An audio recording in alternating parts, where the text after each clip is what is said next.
Our last lesson for this unit is on Hamilton paths and circuits. So we talked about Euler paths and circuits in the previous lesson. Today we're talking about Hamilton paths and circuits. Now, unlike with apportionment, this is not named for Alexander Hamilton. This is named for Sir William Rowan Hamilton, who was an Irish mathematician who lived in the 1800s. In an Euler path or circuit, you cross all of the edges in the graph without repeating. In a Hamilton path, you are going to visit each vertex exactly once. A Hamilton circuit is just a circuit where you visit each vertex of the graph once and only once, which means you have to start and end at the same vertex. Unfortunately, we had an easy rule for determining whether a graph had an Euler path or circuit, but that means nothing when we look at whether the same graph has a Hamilton path or circuit. So let's look at these three graphs here. So in this first graph, if we were talking about Euler paths and circuits, we would count the degrees of each vertex. And all of these degrees appear to be even, which means we should have an Euler circuit. But that doesn't tell us anything about whether we have a Hamilton circuit or not. So, if I was going to try to find a Hamilton circuit, I can pick any vertex to start at and just try to visit each vertex exactly once. So I'm going to choose this vertex to start with. If I go to this vertex, this vertex, this one, this one, this one, here, here. Well, that's a circuit. I visited each vertex exactly once. So I have a Hamilton circuit. If we look at the second graph, if we try to find a Hamilton circuit, I can start here, go around, but then I get stuck. Well, let me try again. Maybe I start here. Well, once I have come back to this vertex, my circuit's done. So this graph actually has no Hamilton circuit, but it does have a Hamilton path. So the first line that I drew, if I start here, I visited each vertex exactly one time, but I was not able to start and finish at the same place, so this is a Hamilton path.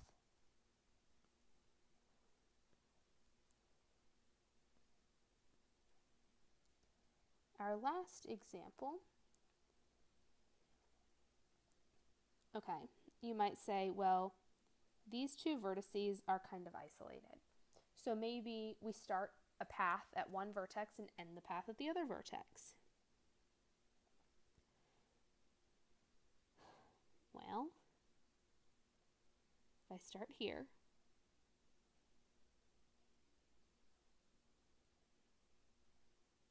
that's not a Hamilton path because I didn't touch every vertex.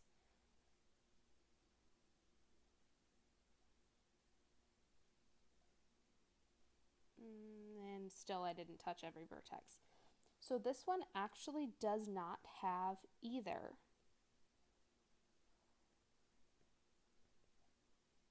This has neither a Hamilton path nor a Hamilton circuit. Now, the bad part about Hamilton paths and circuits is there is no nice theorem to determine whether a graph has a Hamilton path or Hamilton circuit like we had with Euler paths and circuits. The best we have is Diric's theorem. This theorem says, if a connected graph has n vertices, and n has to be greater than 2, and all of the vertices have a degree bigger than or equal to n divided by 2, then the graph has a Hamilton circuit. So if I have a graph with 6 vertices, 6 divided by 2 is 3. So if every vertex has at least a degree of 3, then I definitely have a Hamilton circuit. But the thing about this theorem is it doesn't tell us anything about smaller graphs. So if I have a graph with 6 vertices and there's one vertex that only has a degree of 2, it doesn't mean that the graph does not have a Hamilton path or circuit. It means I don't have a good rule to determine that. So the theorem is not particularly useful. You can either say, yes, this graph does have a Hamilton circuit based on Diric's theorem, or Diric's theorem does not apply, so I don't know if it has a Hamilton circuit, which is not very helpful. So, before we continue, we need to talk about a few extra vocabulary terms. First is a complete graph. A graph with n vertices in which every pair of distinct vertices is joined by an edge is called a complete graph on n vertices and is denoted by the symbol k sub n. So if I have 4 vertices and every vertex is connected to every other vertex, then that would be K4, the complete graph on 4 vertices. Now, we know how many edges a complete graph has. If we use K sub n has n times n minus 1 over 2, which is the same thing as n choose 2 edges. And of all simple graphs, a simple graph means there are no loops and no multiple edges. A complete graph has the most edges. So, if I want to know how many edges are in K6, which I have pictured here, this is the complete graph on 6 vertices. Generally, complete graphs are arranged in kind of polygon figures. So each vertex is the vertex of a polygon, and then you draw the edges interior to that. So I can just use this formula. So n is 6, so I have 6 times 5 over 2, which is 30 over 2, or 15. So if you count them all up, there should be 15 edges in this diagram here. Or you could do 6 choose 2, which also gives you 15. Now, if you had a graph of K30, there are going to be a bunch of edges, and it's not going to be practical to just count what's in the diagram because you could easily confuse yourself. So if we want to know how many edges are in K30, we do 30 times 29 divided by 2, which gives us 435. Or you could do 30, choose 2, and get 435.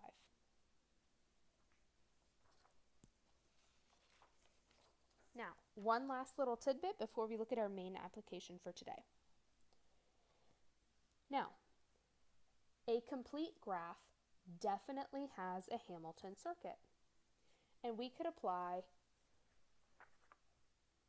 Diric's theorem to show that.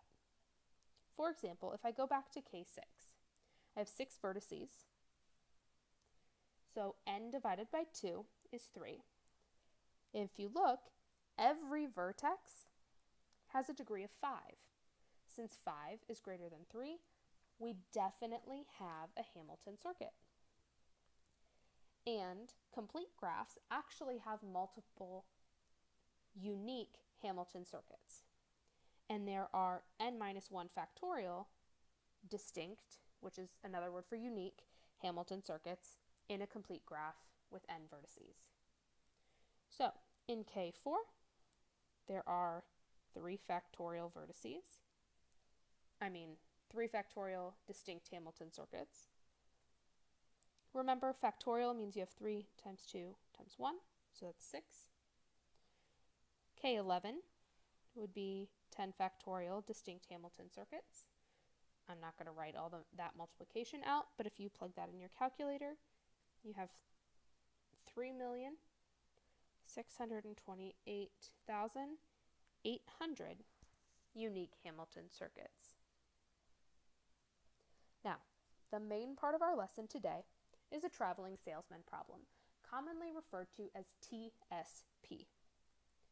So, Willie, this is Willie, is a traveling salesman and has customers in 5 different cities.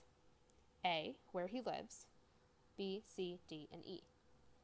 He needs to schedule a sales trip that will start and end at A, go through each of the 4 other cities. The graph shows the cost of a one-way airline ticket between each of the pairs of cities. What is the optimal, or cheapest, Hamilton circuit for this graph? So, here we have 5 cities, and we have an edge between each pair of cities. So this graph is actually K5. It is a complete graph on 5 vertices. Now, since the edges have numbers, this is called a weighted graph. And those numbers, in this case, all of the prices, are the weights of the edges. So this is considered a complete weighted graph. Now, to answer our question about the cheapest trip that Willie can take through each of the 5 cities, that means we're basically trying to find an optimal Hamilton circuit, which is a Hamilton circuit with the least total weight for this given weighted graph. So let's look at 3 different methods. First is brute force. Anytime you hear the term brute force in math, it means that you are trying all of the possible options. So, to do the brute force method, you have to list all possible Hamilton circuits. Well, going back here, we know that for K5, we're going to have 4 factorial distinct Hamilton circuits, which 4 factorial is 24. So in this case, we have 24 possible Hamilton circuits, and we need to list them all out. When you're trying to do this, think of them as permutations.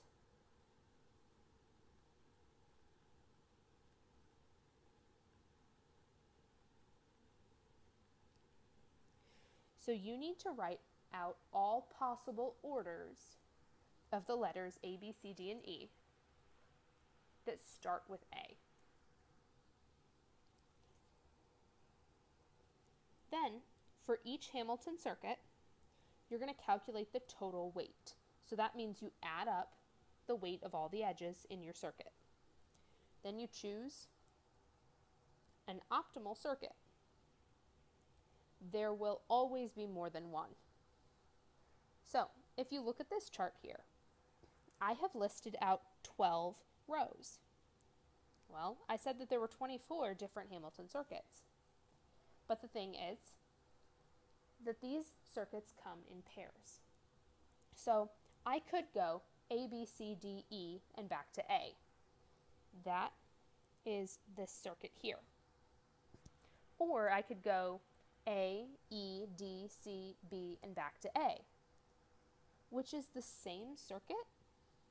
I'm just going backwards. So instead of thinking that you have 24 circuits, you actually only have 12 different circuits, because you have the original circuit and then you have the mirror image circuit,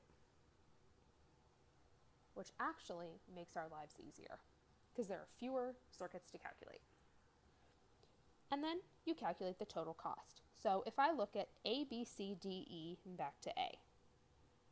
So if I'm Willie I go from A to B to C to D to E and back to A. So I need to add up all of these weights. So 185 plus 121 plus 174 plus 199 plus 133, and you get the total cost of $812. And you do that for every possible option. Once you have all of them listed, you go through and pick the optimal circuit. So if I look through the total costs, the cheapest one is here. I could either do A, D, B, C, E, A, or the mirror image, and it would cost $676 for that route. So my final answer, my cheapest route, is A, D, B, C, E, A. Now, some pros about the brute force method is you always get the best solution. You checked every possibility, so you're guaranteed to find the best route. But the cons, one, it requires a lot of effort.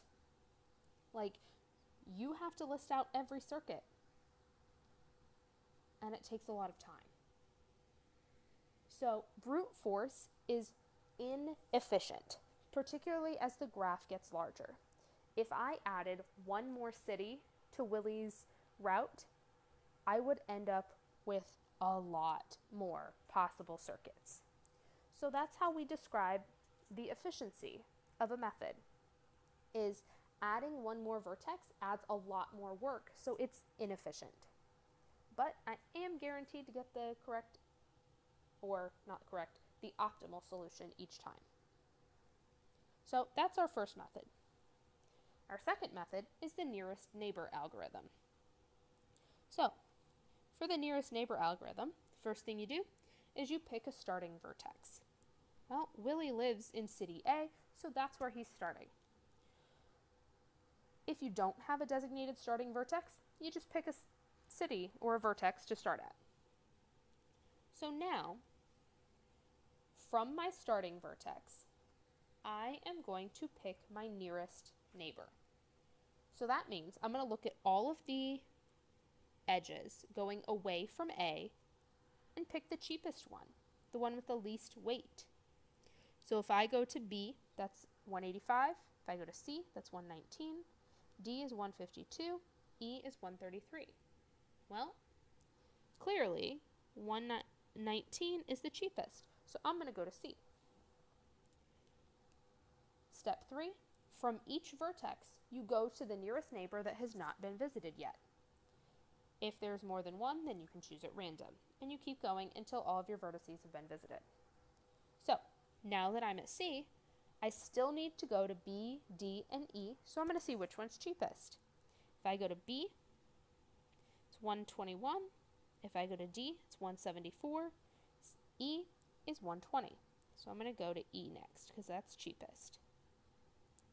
Now I either have to go to B or D. If I go to B, that's 200. D is 199, so I'm going to go to D. Now, my only option is to go to B, because that's the only city I have left. And then from B, I go back home to A. And that's step 4. From the last vertex, return to your starting vertex. So, using the nearest neighbor algorithm, my route is going to be A, C, E, D, B, A. If you add that all up, your total cost is $773. Now, you might say, well, using brute force, we found a method that was a lot cheaper than $773. Well, that is the biggest negative about the nearest neighbor algorithm, is that it does not necessarily give us the cheapest circuit. But it is efficient. It's pretty short. It took me way less time to figure out this circuit than it did to use the brute force method and try all the circuits. If I was to add an extra vertex, an extra city for Willie to visit, it would not add much more work. So it is an efficient algorithm, but it doesn't necessarily give me the best route. So let's look at our final strategy. Our last strategy is called the repetitive nearest neighbor algorithm. So it's basically what we just did. You're going to do the nearest neighbor algorithm for each vertex. So I'm going to use A as my starting point, use B as my starting point, use C as my starting point, use D as my starting point, use E as my starting point. I'm going to then choose the best of those 5 circuits, and by best I mean cheapest. Then if there is a designated starting vertex, I'm going to rewrite the circuit to start and end at that vertex. So when we started at A, that's what we just did. We have our nearest neighbor algorithm as ACE DBA. We got that was $773. I can do the same thing starting at B. This is the circuit I get. C, D, E. And I have the cost for all of those. So I want to pick the cheapest. Well, if I start at B, C, or D, each of those gives me a circuit or route that costs $722. Now, here's the thing, is those are actually the same circuit. So I was told that I have to start and end at A. So let me show you how I rewrite these to start and end at A. If I say, well, I need to start at A, so then I'm going to go to E, D, B, C, and then back to A. So that's what I wrote out here. A, E, D, B, C, A. And that route would cost $722. Well, the other circuits are the same. If I start at A, I have A, E, D, B, C, A. A, E, D, B, C, A. Those 3 are actually the same circuit, just from a different starting point. So that's the repetitive nearest neighbor algorithm. And you can see that I did get a result that was a little bit better than using the regular nearest neighbor algorithm. But I still have the same issue where I'm not guaranteed to have the best solution. It's a little bit more work than the nearest neighbor algorithm, but not as much work as the brute force algorithm. So, some final thoughts. There are a few other algorithms for traveling salesman problems, but we're not going to worry about those right now. The most common one that we did not address is the cheapest link algorithm, but I didn't want to give you too many methods to worry about. Ideally, the traveling salesman problem algorithm would be both efficient, like the nearest neighbor, and optimal, like brute force. But mathematicians have not discovered an algorithm that always gives you the optimal solution without too much work. But they are making these problems more accessible by having computers run through all the possible circuits for the brute force algorithm. And that's it for graph theory.